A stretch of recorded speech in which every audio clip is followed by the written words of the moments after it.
Helmut and the other knights quickly turned around. Ludus ordered everyone to get down. He quickly drew his sword and covered it with his energy. He fired a slash at the scorpion. The slash tore the scorpion apart. Ludus ordered his men to put themselves together. He told them that they need to get out of there. More monsters came out of hiding when he said this. The knights quickly charged forward. Before they could get far, a pit hole appeared in the ground. A knight fell into the pit with his horse. One of the scorpions caught up to him. Ludus was shocked to see the scorpion getting close to Horton. He called out to the man. Helmut quickly turned around. He realized that he could save the man if he jumps in now. He didn't know what to do. While he was contemplating on what to do, Luke turned his horse around and jumped into the pit. He asked Horton to go low. He covered his sword with his energy and swung it at the scorpion. His attack pierced through the scorpion's head. Unfortunately for him, the scorpion didn't die. Luke couldn't believe that he wasn't able to finish it off. He did not expect the scorpion's body to be so tough. He quickly turned to Horton and asked him to get on the horse. He told him that they will follow the vanguard. The man followed his order. The two of them rode forward. Helmut watched Luke as he rode his horse with Horton. After separating themselves from the town, Luke announced that everyone has exited the town. Ludus ordered the entire battalion to turn around and form their ranks. He told them that they are purging the town. The knights quickly charged at the huge snakes and monsters. Helmut believed that Horton is one of Ludus's henchmen. He told himself that he might still face Horton as an enemy in the future. This thought was what made our boy hesitate for a moment. However, Luke didn't hesitate. Even though he knows that there is a traitor within the Knight Order, Helmut wondered if Luke was too naive or if he was just a genuinely kind person. A while later, we see the knights looking at the corpses of the monsters they killed. Ludus said that things have been settled now.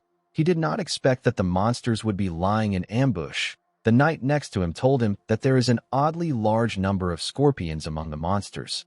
He said that the issue might be bigger than they thought.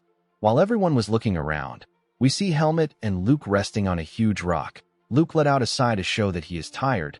Our boy offered him the water in his bottle. Luke accepted the bottle and drank the water. Helmut told him that he looks like he is struggling. The boy said that he is actually disappointed by how easy it is. Helmut asked him about why he saved them. Luke asked him about what he means. Our boy explained to him that Horton and the comrades he saved might end up pointing their swords at him. Luke took a look at Horton and the other knights. He told our boy that he didn't pick up a sword to stand by and watch when people are in need. Helmut didn't know what to say. With a smile on his face, Luke told our boy that Horton isn't really a threat to him. Ludus looked at the sky. He saw that it was still bright. He said that they still have some time before they regroup. The knight next to him asked him if they should try contacting the other squad. Ludus asked him not to bother. He said that nothing must have happened since they didn't hear anything from them. He told the man that a unit led by Desair and Romero will have no problem dealing with small-time monsters. The moment he said this, someone called out to him. The knight presented a communication orb to his captain and told him that he needs to take this call. Ludus accepted the orb and asked the man if it is a call from Desair. The knight said that it is not. Ludus moved the orb close and said that the knight captain is speaking. The person on the other side introduced himself as Heinz. He is a garrison knight of Desair. Heinz said that he has something to report. He asked Ludus if everything is all right on their end. Ludus asked the man if something happened. Heinz looked down from his fortress wall to see a large amount of monsters. He revealed to Ludus that the monsters are gathering beneath Desair's walls. Ludus was shocked to hear that the monsters are heading towards Desair. He could not believe that the monsters that ambushed them weren't the only monsters in the area. Heinz explained to the captain that the monsters are just clustered beneath the walls. He said that most of their forces are out on expeditions. This makes it difficult for them to defend themselves. Ludus asked the man if there is any red glowing scorpion among the monsters. The knight said that there is no scorpion like that there. Ludus told the man that he understands the situation. He assured him that he will send reinforcements to him. Gorderic called out to his captain. He wanted to know the situation. Ludus informed him that the Crimson Scorpion isn't at Desair. He said that this could be a ploy to make them withdraw or split their forces. Gorderic asked his captain if monsters can really think this far ahead. Ludus reminded him that the monsters just set up an ambush for them. He said that it is not too far-fetched for them to use diversion tactics. He told the man that they won't back down so easily. He announced that they will leave a small force here to continue scouting, and the others will be sent back to Desair as reinforcement. Helmut did not expect to hear this. He realized that Ludus can send everyone to Desair except his own henchmen. This means that he and Luke will be completely isolated. Our boy wondered if Ludus already planned this far ahead. Of course, Helmut didn't plan to let the captain have his way. Ludus revealed to his squad that he will send orders to the units that haven't regrouped with them yet. He said that only him and 5 others will remain there. The rest will return to Desair. He told Helmut and Luke that they are going back to the city. Our boy was shocked to hear this. Ludus told the boys that they should return to Desair. Luke and Helmut were shocked to hear the captain repeat himself. Luke wanted to argue with his captain, but he was cut off. Ludus asked the boy to follow his orders. He placed his hand on his shoulder and told him that he isn't sending him back because he doesn't trust his capabilities. He explained to him that he is sending him back because he trusts him. Ludus ordered his men to return there once their work is complete. He told them that they will bring down the Crimson Scorpion with their combined strength. He moved close to Luke and assured him that he will get his revenge on his grandfather's archenemy. The boy was surprised to hear this. Ludus told his men that they will move out once their preparations are complete. In the next scene, we see Helmut and Luke riding with their unit. Our boy wondered about what Ludus was thinking. He knew that the man had the perfect opportunity to trap him and Luke. He did not understand why the captain sent them away. Based on the situation, there is a high chance that Ludus is the traitor. However, this is only Helmut's speculation. The man has never acted suspicious. Our boy wondered if Ludus was acting on the first prince's orders. He quickly removed this thought from his head. He decided not to overthink things. He knew that he could not let his guard down because tragedy always arrives without warning. While Helmut was thinking, Luke called out to him. He asked our boy if he respects the divine swordsman. He asked him if he feels the urge to destroy the Crimson Scorpion to avenge the divine swordsman. Helmut did not know why the boy asked this question. Luke revealed to him that even though he carries the blood of the divine swordsman and inherited his swordsmanship, he doesn't really feel like he has to avenge him. He said that it might be because he never had a single connection with the divine swordsman. He revealed to Helmut that he was a bit disappointed when his captain spoke about avenging the divine swordsman earlier. The boy felt like the person who advised him to prove himself with his own strength still saw the divine swordsman in him. Luke asked our boy if what he is saying is weird. Helmut told the boy that he sounds a bit spoiled, especially since he got everything he has from the divine swordsman. Luke did not expect this. He told our boy that talking to him always makes his worries feel insignificant. Helmut told the boy that he needs to focus on how he will survive for now. He reminded him that someone gave him something before they left Desair. Luke recalled that someone actually gave him something. He said that he forgot to check it because he was so distracted. When Luke looked into his bag, he found the paper. Helmut did not expect it to be a note. Luke said that he can already guess who sent the note to him. When he opened it, he saw that it was from the second prince. Our boy moved close to him and asked him to read out what is in the paper. The second prince wrote that he hopes Luke isn't too late in reading the letter. He wanted to tell Luke to do something if he is in Desair. Before Luke could read what the second prince sent, a knight asked him and Helmut to stay in formation. The moment he said this, our boy felt his seed of darkness spread its energy around his body. Everything around him was telling him that something was approaching them. Helmut sensed something dangerous. He quickly drew his sword and asked everyone to stop their horses. The knights quickly turned around. A huge snake came out of the ground and grabbed one of the knights with its mouth. Different monsters jumped out from the ground. They surrounded the squad from all angles. Gorderic ordered the knights to prepare for battle. The moment he said this, he saw something shocking. The monster's shadow covered everything around them. The Crimson Scorpion emerged from the ground. Luke couldn't believe his eyes. The other monsters charged at the group. Gorderic ordered the knight next to him to contact their captain. The man said that they can't do anything because the signal isn't going through. While they were panicking, Helmut and Luke moved past Gorderic at a crazy speed. They tore a scorpion apart with their swords. Helmut told Luke that the monster belongs to him since he got the first hit. Luke was shocked to hear this. He couldn't believe that our boy was really keeping score at this moment. Our boy asked him not to worry. He told him that he is also keeping score for him too. Luke reluctantly thanked him. Immediately he did this. A huge snake charged at them. The boys quickly moved in different directions. Helmut noticed that the snake was coming towards him. The monster pressed him to the ground. Luke was shocked to see this. He called out to Helmut. Our boy tore the monster's head apart. He cut it into pieces. He didn't even flinch. Luke said that Helmut is so reckless. Gorderic believed that they were both reckless. The knights put themselves together and launched an attack on the monsters. Helmut came out of the hole the monster pushed him in. He realized that the Crimson Scorpion hasn't joined the fight since the beginning. It was simply speculating.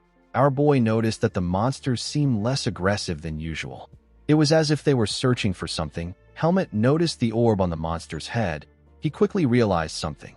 He remembered that Mikhail said that there was a report of someone who dressed like a Lumen priest passing through the southern desert of Desair before the final match.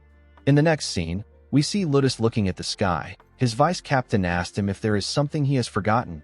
Ludus said that he didn't forget anything. With a creepy smile on his face, he told Alvis that it is about time that something arrived. The scene shifts, and we are taken back to Helmut. Our boy quickly turned around and called out to Luke. The boy was surprised to hear Helmut's voice. Before he could react, a huge snake came out of the ground and grabbed him with its tail. Helmut quickly ran to him. He took out his sword and swung it at the monster. The monster was able to dodge his attack. It dragged Luke into the sand. Our boy could not believe his eyes. A man appeared out of nowhere and said that their target has been secured. He ordered the monsters to kill the rest of the knights. The monsters became more aggressive. After a while, the sky became red. It was as if it was covered in blood. The man dressed like a Lumen priest came out of hiding. He stood next to the Crimson Scorpion. He told someone that he is the only one left. He described the person as the unlucky lamb that somehow survived. Of course, the person he was talking to was Helmut. Our boy was surrounded with the bodies of the knights and the monsters.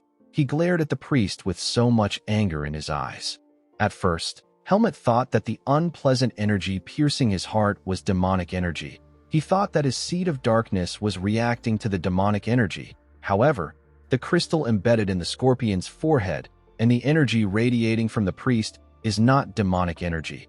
This otherworldly sensation was divine power.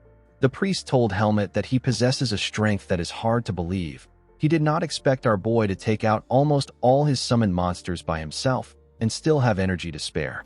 Even though Helmut was young, his strength was far beyond common sense. The priest told our boy that he can sense a faint, ominous energy from him.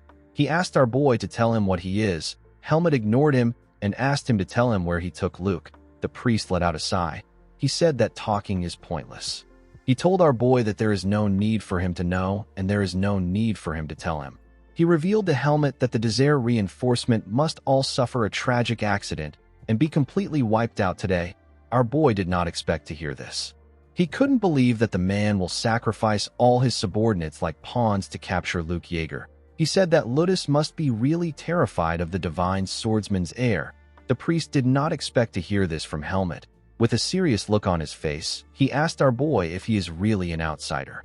Helmut took a stance and told the man that things won't go as smoothly as it did with the divine swordsman. He assured him that he will find a way to force his mouth open to find Luke and stop Ludus. The priest smiled when he heard this. He began to laugh like a crazy person. He asked our boy if he is sure about what he said. He advised our boy to rethink the chain of command. He took off his hood and asked Helmut if the second prince didn't inform him that Ludus is another piece on the chessboard. He revealed to our boy that this mission took place due to the will of the high priest Nardalos. He said that the mission is to bury the divine swordsman and eliminate his grandson. He told Helmut that he will turn himself into an enemy of Lumen if he tries to save the divine swordsman's grandson. Our boy could not believe what he was hearing. He recalled that Talon mentioned that he heard a rumor that the temple directly intervened to eliminate the divine swordsman.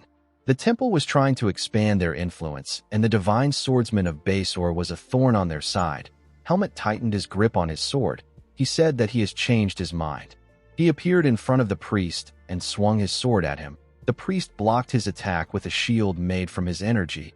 With a menacing look in his eyes, Helmut promised the man that he will force his mouth open one way or another.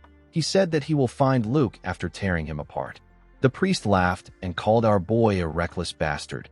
He said that the second prince needs to reevaluate his judgment of people. The scene shifts, and we are taken to another part of the desert. We see the snake carrying Luke raise its tail out of the ground. The snake threw him to the ground and went back down. The boy coughed as his body got slammed to the ground. He quickly raised his head up. The moment he did this, Ludus appeared in front of him. With a cold look in his eyes, Ludus welcomed Luke. The boy was surprised to see his captain. He asked him about where the others are. Ludus asked the boy if he can stand. He asked him to walk with him. Luke pushed himself up. Ludus took Luke away from the place he met him. Luke followed the man without questioning him. As they walked forward, the boy became nervous. Before he could say anything, Ludus mentioned his grandfather. He revealed to him that Darien is someone he respects more than anyone. He said that he worked for over 10 years and rose to the position of vice captain to gain Darien's recognition. The man reminded Luke that he once asked him to earn recognition in base or through his own strength.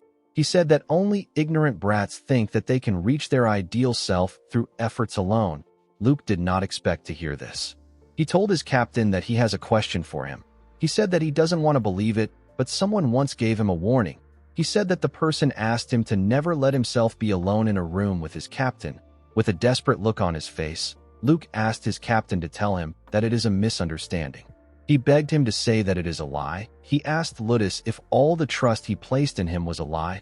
Ludus stood at the entrance of a cave and revealed to Luke that this is the place where his grandfather was last seen before he went missing.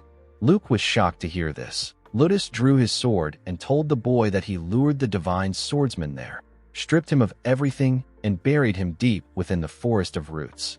He told Luke that he will also meet the same fate. Immediately he said this, he raised his sword. Guys, we have come to the end of our video. If you guys want more of this recap, let me know in the comments section. Don't forget to like and smash that subscribe button for more recaps. See you guys later.